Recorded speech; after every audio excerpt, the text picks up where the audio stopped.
that was got ready of EIA, that is Environment Impact Assessment. Now that draft was also considered a draft which was very pro-industrial. That means though EIA was brought with reference to what, so that any project which is which is brought in or which is implemented, the impact of that project on environment could be checked. But what happened was that they said that the draft of EIA was somewhere or other pro-industrial. Used diligently, the EIA could be the most potent regulatory tool in the arsenal of environmental governments to further the vision of sustainable development in the country. The EIA 2006 notification lays down the procedure as well as institutional setup to give environmental clearance for the project that needs such clearance as per this notification.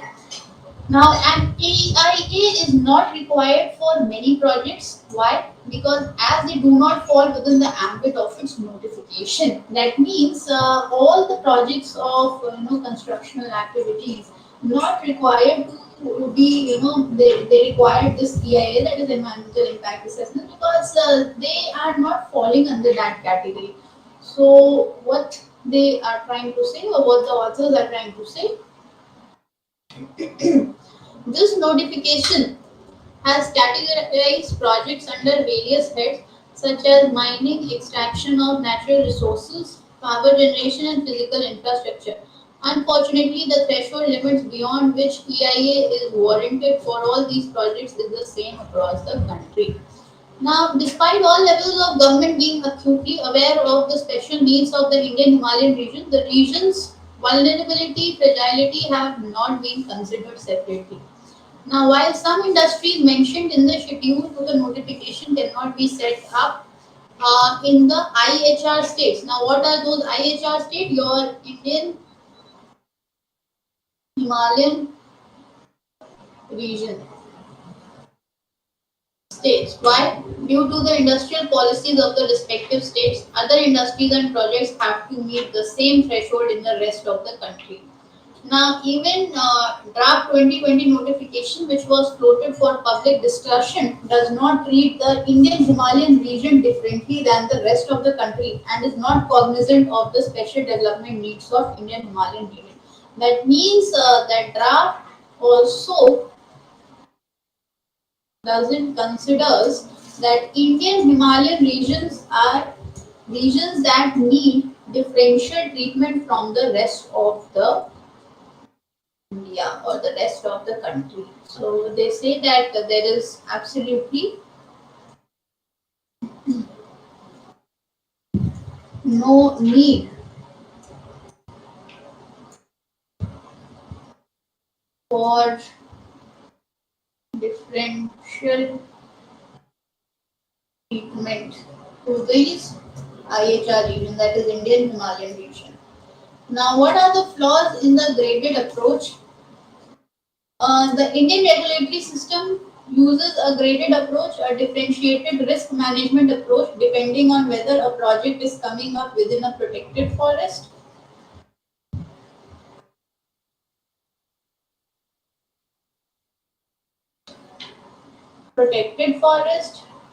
reserved forest, national park, critical tiger habitat.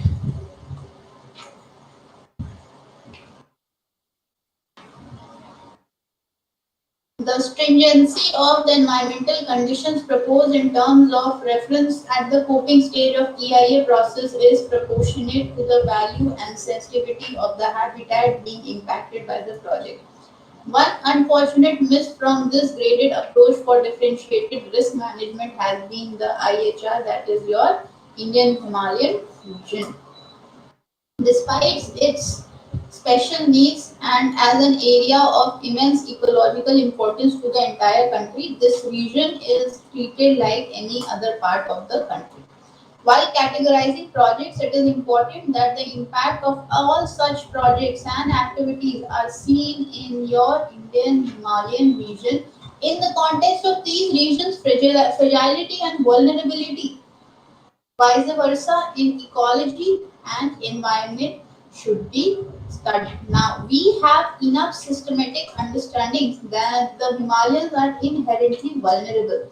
So, the authors want to say that we have significant studies which says and which talks about what that Himalayas or Himalayan region in India are very vulnerable.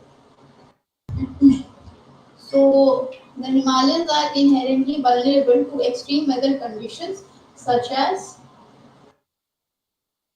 heavy rains, flash floods, and landslides, and are seismically active. Now, climate change has added another layer of vulnerability to this ecosystem. That means mountains, or you can say your Himalayas,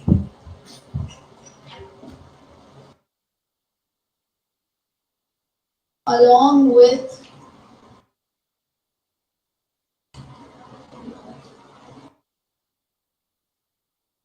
seismic activities. That means all those weather conditions that were prevailing in the Himalayas initially, that is heavy rains, flash floods.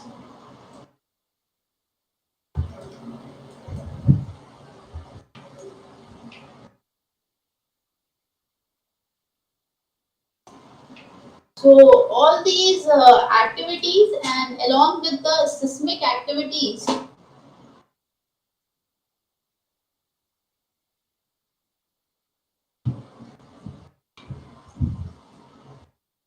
so both these activities are they make the Himalayan regions very vulnerable.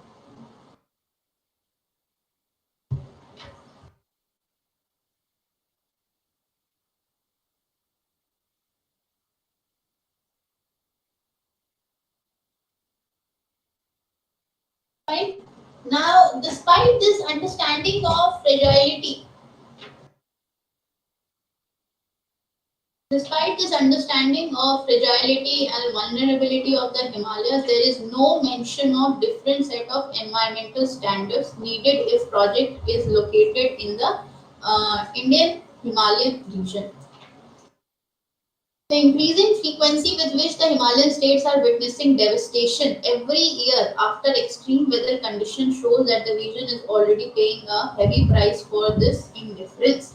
That means, see, we are not considering Indian Himalayan region as vulnerable, and therefore we are not taking any measures or not, designing any protocol for the same region. So what is happening is that because we are not taking it under our protocols, there are varied environmental activities that are taking place, and the vulnerability to that region is increasing. So the author is saying that just because we are avoiding it, or we have this very indifferent attitude towards the Himalayan region, and for that reason we are suffering for this loss. The need of these mountains could be addressed at all four stages of EIA. Now, what are the four stages that they have talked about? The first stage they are talking about is screening.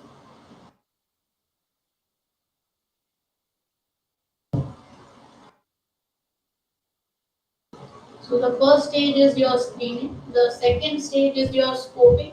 Third is public consultation, and fourth is appraisal.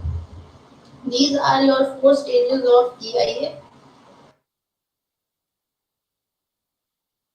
If the yardstick for projects and activities requiring environmental clearance in mountainous region is made commensurate with ecological needs of this region.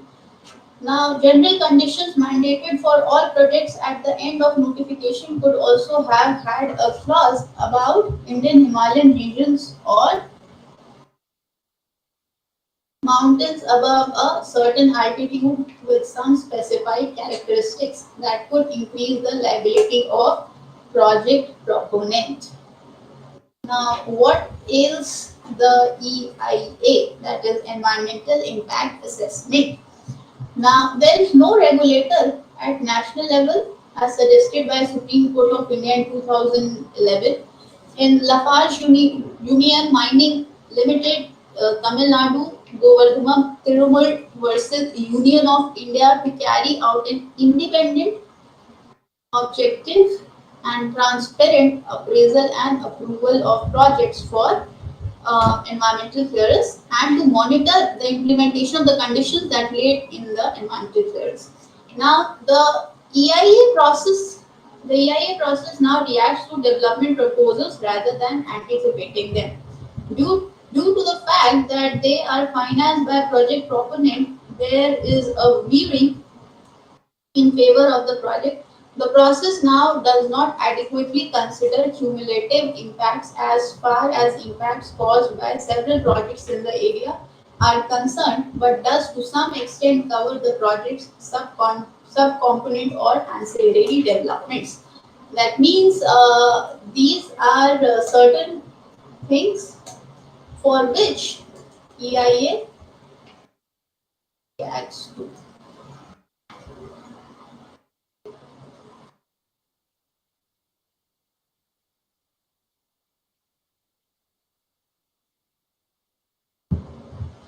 In many cases, the EAIA is done in a box ticking approach manner as a mere formality that needs to be done for environmental clearance before a project can be started. That means, see, this is what exactly the author has been saying right from the starting, that we are not going for the changes that are required for environmental impact assessment.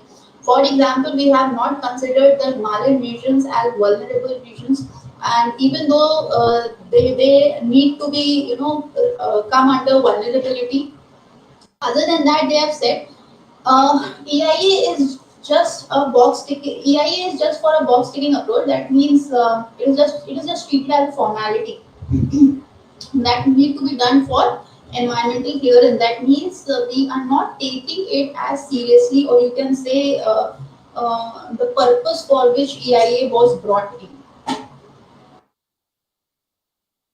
The consequence of all these limitations are amplified in the Indian Himalayan region as on top of the inherent limitations of the process.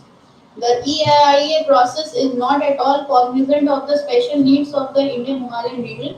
Policymakers would do well to explore other tools such as strategic environmental assessment, which takes into account the cumulative impact of development in an area to address the needs of Indian Himalayan region as a fundamental policy. So, what is required that even we are having a lot of understanding of the geography of India. We also know the regions which are very vulnerable to it.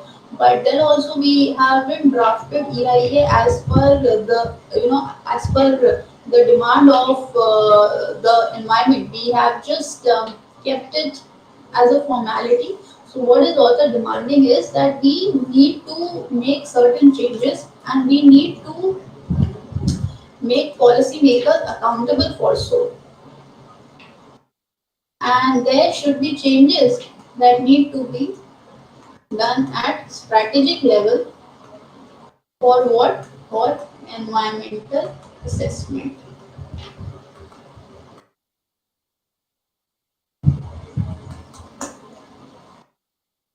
Okay, let's move on to the next one.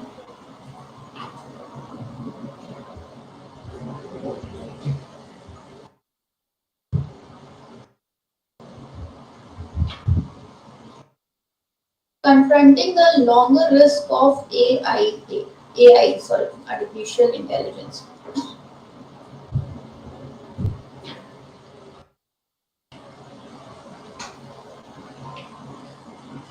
Now, risk is a dynamic and ever evolving concept susceptible to shifts in societal values, technological advancement, and scientific discoveries. For instance, before the digital age, sharing one's personal detail openly was relatively risk free. Yet, in the age of cyber attacks and data breaches, the same act is fraught with danger. A vivid cinematic example of evolving perception of AI risk is the film Ex Machina. In the story, an AI named Ava, initially viewed as a marvel of synthetic intelligence, reveals the potential to outwit and manipulate her human creators. culminating in unforeseen hazards. Such a tale exemplifies how our understanding of AI risk can drastically change as the technology's capability become clearer. This underscores the importance of identifying the short and long-term risk. The immediate risk might be more tangible, that means might be very real, such as ensuring that an AI system does not malfunction in its day-to-day tasks. That means an AI or the AI system does not malfunction in today's time. Long-term risk might grapple with broader existential questions about AI's role in society and its implication for humanity. Now, what is the long-term scenario? The risks that present themselves over the long term are worth looking at.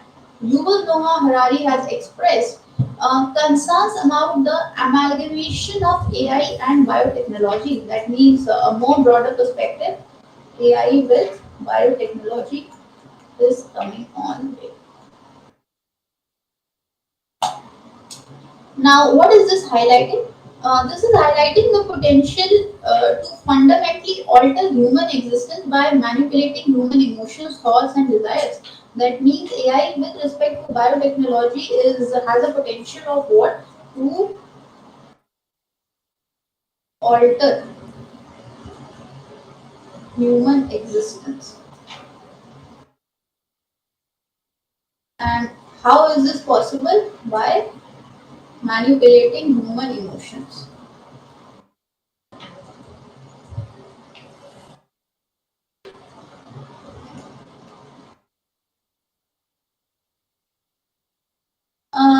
In a recent statement by the Center for AI Safety, more than 350 AI professionals have voiced their concerns over the potential risk that is posed by AI technology. That means, if you see, there are close to 350 AI professionals who have talked about the challenges that are going to come on the way of or the potential risks that are posed by the AI technology. One should be a bit worried about the intermediate and existential risk of more evolved AI system of the future. For instance, if essential infrastructure such as water and electricity increasingly rely on AI, any malfunction or manipulation of such AI system could disrupt these pivotal services, potentially hampering societal functions and public well-being. Similarly, although seemingly improbable, a runway AI could cause more harm, such as manipulation of crucial systems such as water distribution or alteration of chemical balances in water supplies. That means they have used a term known as runway AI. And what is this runway AI going to do? This runway AI can pose a greater threat, and threat with respect to what? Water distribution, with respect to alteration of chemical balances in water supplies.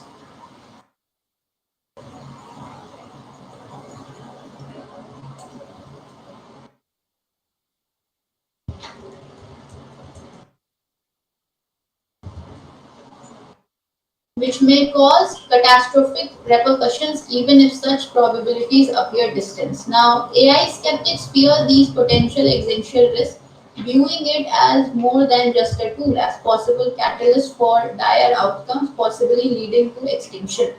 The evolution to a human level AI that is capable of outperforming human cognitive tasks will mark a pivotal shift in these risks. Such AIs might undergo rapid self improvement, culminating in super intelligence that far outspaces human intellect. The potential of this super intelligence acting on misaligned, corrupted, or malicious goals present dire scenarios. The challenge lies in aligning AI with universally accepted human values. The rapid pace of AI advancement, fueled by market pressure, often eclipses safety considerations, raising concerns about unchecked AI development. The world does not have a unified approach. Why they are saying that the world is not having a unified approach? Because the lack of unified global approach to AI regulation can be detrimental to the foundational objective of AI governance. How to ensure the long-term safety and ethical deployment of AI technologies. Now, the AI index from Stanford University revealed that legislative bodies in 127 countries passed 37 laws that included the words AI. That means, we are not having, that means the entire world is not having a very unified approach to deal with AI, because anything regarding AI could be very detrimental. So, the foundational learning or the foundational objective of AI governance is not clear. So what is happening is that in order to ensure the long-term safety and ethical deployment of AI technologies, it is essential to note that the Stanford University has revealed that the legislative bodies in 127 countries have passed 37 laws. That includes the word AI. That means close to 37 laws have been passed, which are not unified in any manner, but they have the term that is artificial intelligence in their law book. Now, one of the most celebrated regulation out of these is the European Union AI Act. Now, what is European Union talking about? AI. It adopts a risk-based approach. Now, what is that? Tying the severity of risk to the area of AI deployment. This makes sense when considering AI applications in critical infrastructure, which demand heightened scrutiny. However, tying risk solely to the deployment area is an oversimplified strategy. It might overlook certain risks that are not entirely tied to the deployment area.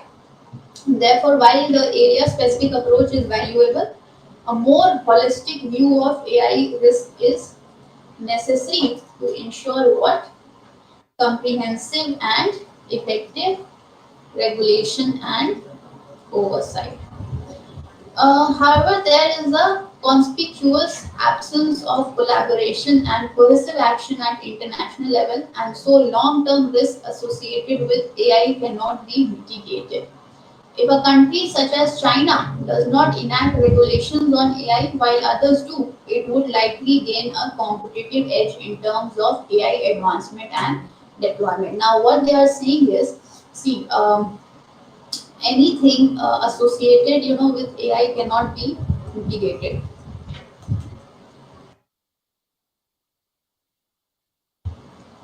If countries such as China does not enact regulations on AI while others do, it would likely to gain a competitive edge in terms of AI advancement and deployment. Why? Because China is trying to take what edge over AI or on or in AI when compared to other countries. This unregulated progress can lead to development of AI systems that may be misaligned with global ethical standards, creating a risk of unforeseen and the potentially irreversible consequences.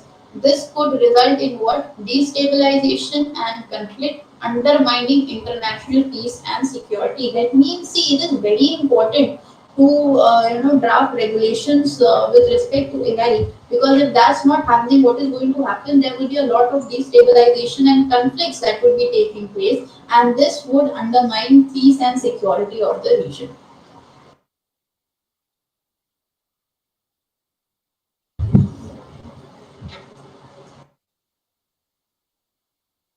Thus, nations engaging in rigorous AI safety protocols may be at a disadvantage, encouraging a race to the bottom where safety and ethical considerations are neglected in favor of rapid development and deployment.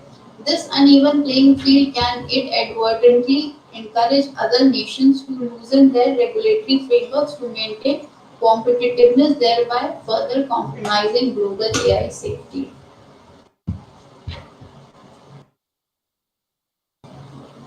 The dangers of military AI. Furthermore, the confluence of technology with warfare amplifies long-term risk. Addressing the perils of military AI is crucial. The international community has formed treaties such as Treaty on Non-Proliferation of Nuclear Weapons to manage such potent technologies, demonstrating that establishing global norms for AI in warfare is pressing but attainable goal.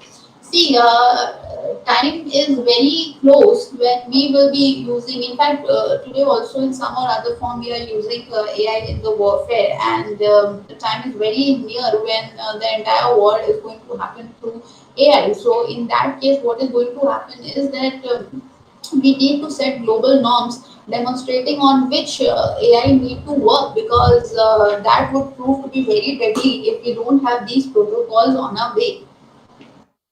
Now, treaties such as Chemical Weapons Convention are further examples of international effort in restricting hazard technologies. Nation must delineate where AI deployment is unacceptable, enforce clear norms for its role in warfare.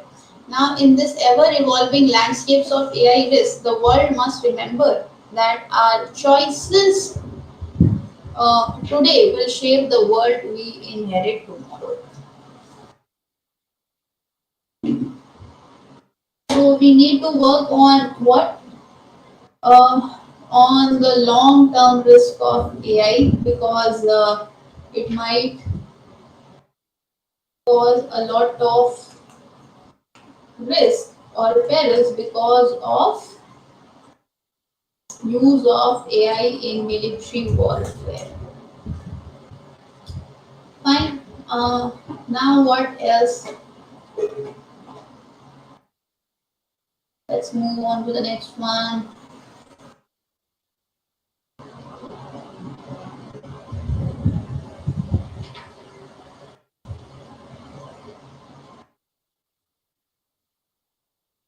Bengaluru's waste management plant. What is amount of waste that the city generates in a day, and how much existing capacity of waste processing facility? Why have locals called for the closure of existing waste management plants? How will farmers profit from setting up of new waste facilities? Now, the government of Karnataka is contemplating the relocation of waste processing facilities operational in Bangalore to the outskirts of the city. Officials have been tasked with identifying what land parcels, each spanning 100 acres in various directions from the city, preferably in the Bangalore rural and Ramanagara districts. However, this initiative will face significant challenges, primarily from the villages surrounding the locations. Now, what is the capacity of existing waste processing facilities? Currently, the city generates 5,000 tons per day of waste. See, this the numbers are great. 5,000 tons of waste per day. Sorry, tons per day, which is expected to rise around 6,000 tons per day over the next 4 to 5 years. The existing waste processing capacity in Bengaluru stands at about 2,000 tons per day, including small scale decentralized ward level waste processing facilities, leaving roughly 3,000 tons per day of waste to be disposed of in landfill quarries without processing. Now, if you see, with respect to environment section, if this much of waste, that is 3,000 ton per day, is left and disposed in landfill quarries, how severely it is going to affect the environment.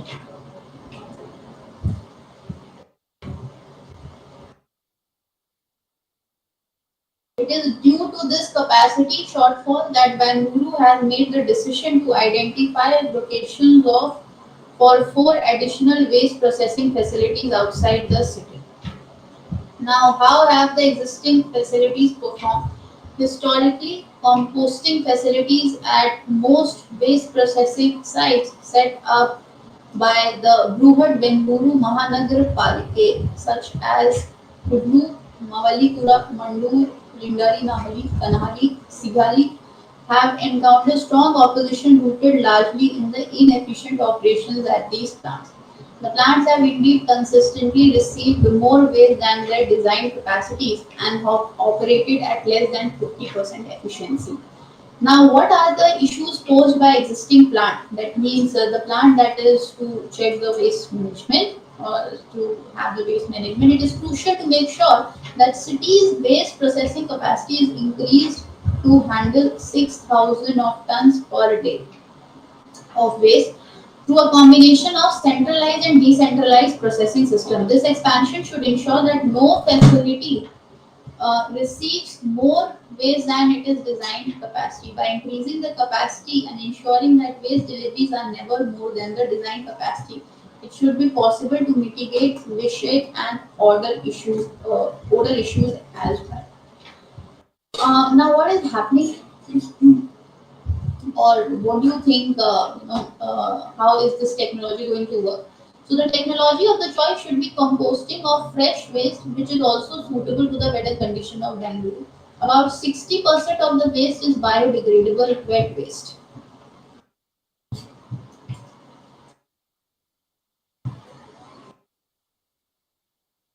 Now, 60% of the waste is biodegradable wet waste, and 25% is your dry waste. And this dry waste includes plastic and other recycling metals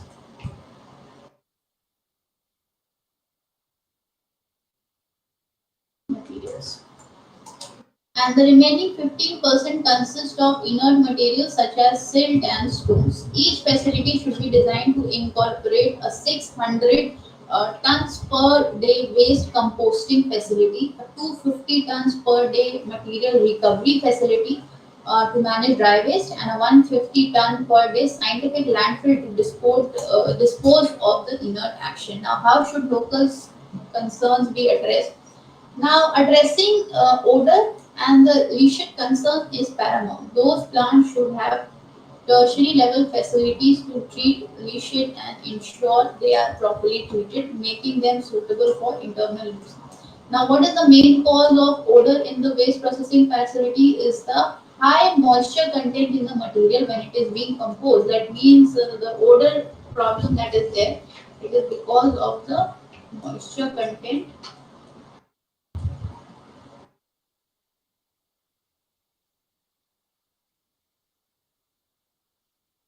in material. To manage this, waste processing plants should be equipped with high capacity lane turners. Turning the composting material around at frequent interval can expedite the composting process and minimize odor because the material will be well aerated and regulated. Another major concern is likely to be land acquisition and changes in land use pattern.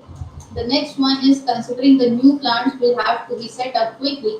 The government may opt for state-owned vacant plots as it is in the past to avoid the tedious process of land acquisition. That means these state-owned vacant plots can be used for waste management. However, change in the use of land reform from an open space to waste processing will affect the local terrain and rainwater management. Considering these plants will be located in rural areas, government should also engage the primary consumers of the compost farmers in the process in addition to offering free organic compost to villages settled near facilities. This initiative can substantially reduce farmers' reliance on chemical fertilizers, saving them around this much per annum, which then currently spent to buy fertilizers. Now, how should existing facilities be repurposed? Now, what they are saying is that how are you going to check, or how you are going to repurpose the facilities over there. Existing facilities have been a source of concern for residents and have faced demands for closure. Given the significant government investment of rupees 450 crore to set up seven composting facilities of 150 to 300 tons per day of waste capacity in 2014. A more practical approach will be to convert these waste into dry waste management facilities. So the practical aspect of waste management, what people are, or what the author is saying is that you convert this wet waste into dry waste. These converted plants can handle about 150 tons per day each of dry waste generated in the city, thus reducing the transportation cost for this region by 20%. Moreover, dry waste segregation facilities are less likely to pose problem. That means the reason why they said that they are going to convert the wet waste into dry waste is because the dry waste is going to pose less problems to the residents, and it could be converted, or the management of dry waste is an easier task when compared to the wet one. So moreover, dry waste segregation facilities are less likely to cause problems to residents as they don't produce what pollution or odor. They can also create job opportunities for at least 50 people for sorting, welling, bagging, and other related activities. Setting up new waste processing facilities will attract opposition and cause the government to transport waste to distant sites. However, it is necessary to increase the waste processing capacity of Bangalore in order to comply with municipal solid waste management rules and NGT, that is your National Green Tribunal guidelines. The success of the proposed facilities and the sustainable use of existing facilities depend on strategies that consider technology, environmental impact, social impact, past experiences, and community involvement. Not considering these factors will inevitably lead to the waste processing sites becoming landfills. By focusing on these factors, Karnataka can pave the way for more sustainable and efficient waste management system. Now, what is the present situation?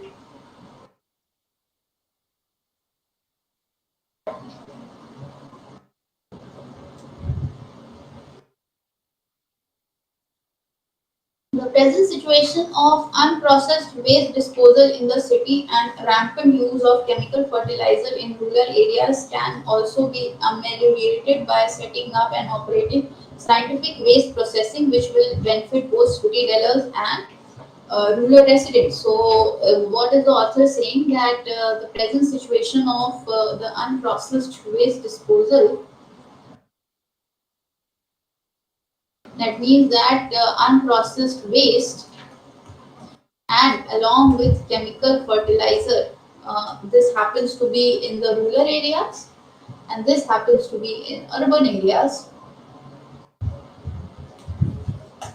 What are they emulating? Now, what they are saying is setting up of operating scientific waste processing, which will benefit both city and rural residents.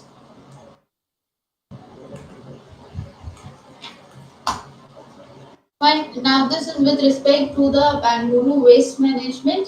Why waste management is important? Because this is under your environment section, and yeah, this is important with respect to, if you want, you can write it in your disaster management also.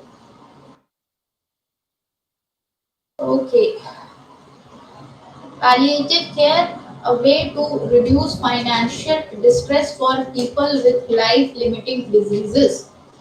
Now, it is more obligation of the health system to take care of people, especially when they are suffering from lifelong and life-limiting illness. Early initiation of palliative palliative care in patients with advanced diseases has shown to reduce health expenditure by 25%. So, palliative care is important with respect to what it is, a kind of way in which the health expenditure could be reduced by up to 25%. I couldn't Just a minute. Okay. I couldn't go for 6 monthly checkups at the government district hospital as I didn't have the money for the auto rickshaw. The travel alone cost around 1200. My monthly income was around 1600 through my disability pension. How can you expect me to go for the hospital? Where will the money for my routine expenditure come from? Now, this is a story of a 50-year-old, 55-year-old man. Like Shankar, many Indians are either a hospital bill away from poverty or too poor to access healthcare. It is estimated that nearly 5.5 crore people will fall below the poverty line every year due to out of pocket expenditure in the healthcare. So, out of this, 3.8 crore people become poor only because of the expenditure on medicines.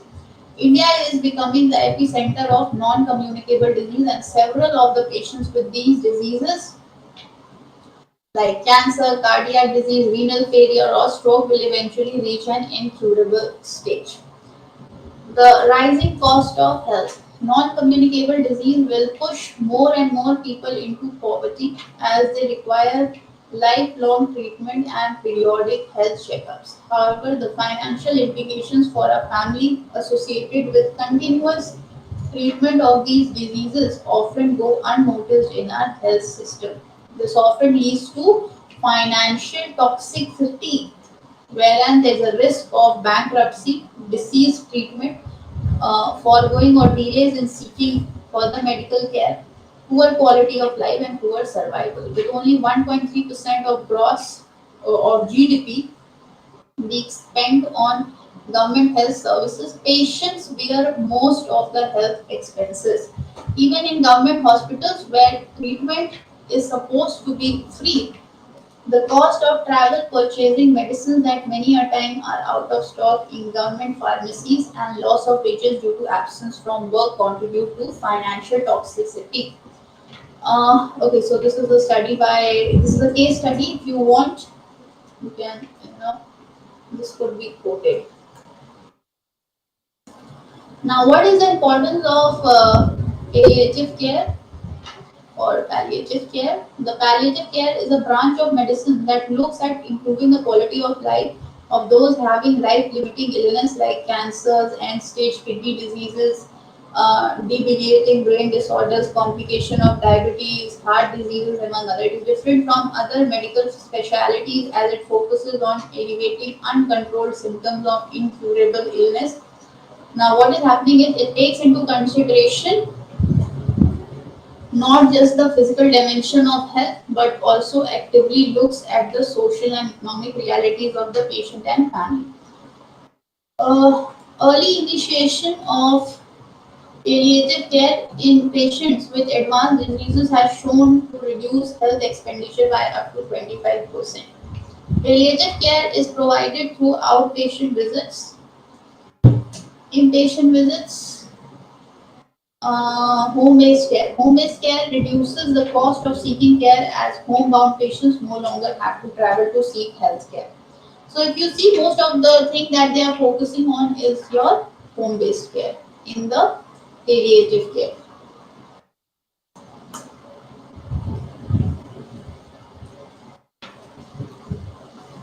Rehabilitation and social integration are crucial elements of palliative care, which further help the affected family and the patient by providing them with opportunities to earn a living and live independently with dignity. Now, depending on their ability to work, we provide rehabilitation support to patients. We either teach them basic skills like stitching or introduce them to small scale animal husbandry so that they can have a source of income.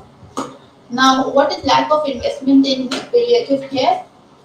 Despite existing for nearly 4 decades, awareness regarding palliative care in India, both among healthcare workers and general public, is low. Also, currently, palliative care is not covered under most insurance schemes in India. These two factors have resulted in poor demand, poor access to palliative care. The provision of such care from primary and secondary health center is a distant reality. Ayushman Bharat program despite its inclusion in the ambitious Ayushman Bharat program. Now, the unavailability of such care services in public and private setup has thus resulted in palliative care needs of the country being predominantly met by private non-profit organization, incorporating palliative care into Indian healthcare system. The funding mechanism of the national program for palliative care needs to be reorganized. According to the Padma Shri, Dr. M.R. Rajgopal, instead of its current mode of occasional annual budgeting, the program must consistently be funded. Now, what are the consideration with respect to the palliative care?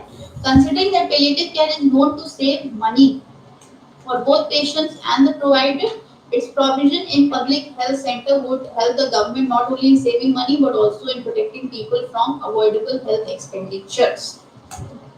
Now, what is other doctors referring to? Palliative care provisions will help in generating goodwill for corporate hospitals. They will bring back many more patients to be cared for that health center.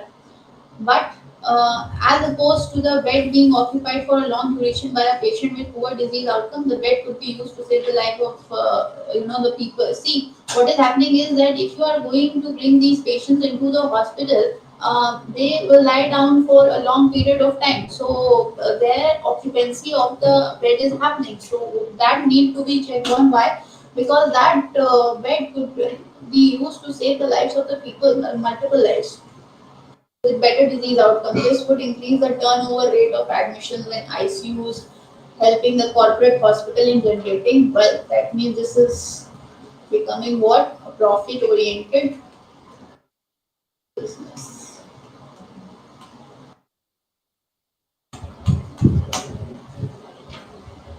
This is a win-win situation where the patient has a better quality of life, families face lesser financial toxicity, and the ICU bed generate more wealth by being utilized.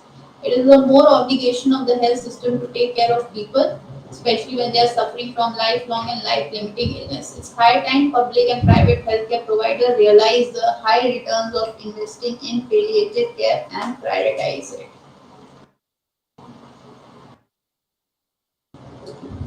Okay.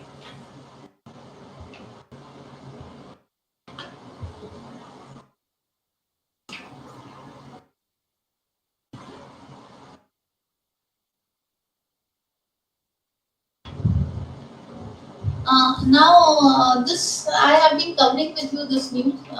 The court declines abortion plea, says it can't stop heartbeat of viable fetus. Um, if you remember, I had covered this article with you in past also, and that is that the petitioner said that she is physically, emotionally, and mentally, financially, medically unable to carry, deliver, or raise child. She is in depression after the birth of her second child. So this was the case. However, there is this is what Additional Solicitor General of India said that there is no longer a case of pro-life or pro-choice. She cannot medically terminate the child now. The choice is now between a preterm or a full-term delivery. Now, what is if you just go with my previous analysis, you will find that under MTP, that is Medical Termination of Pregnancy Act, you have this 24 weeks of abortion limit. And however, the petitioner wanted to do it in 26 weeks. So this whole case was for this. Here, the news is coming that the court has declined her abolition plea.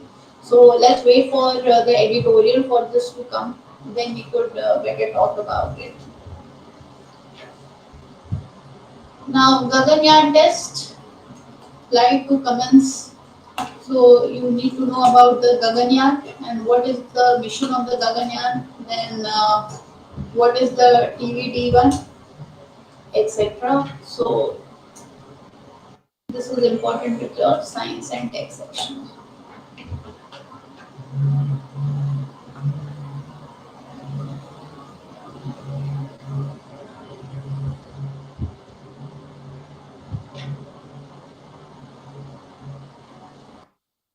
Okay.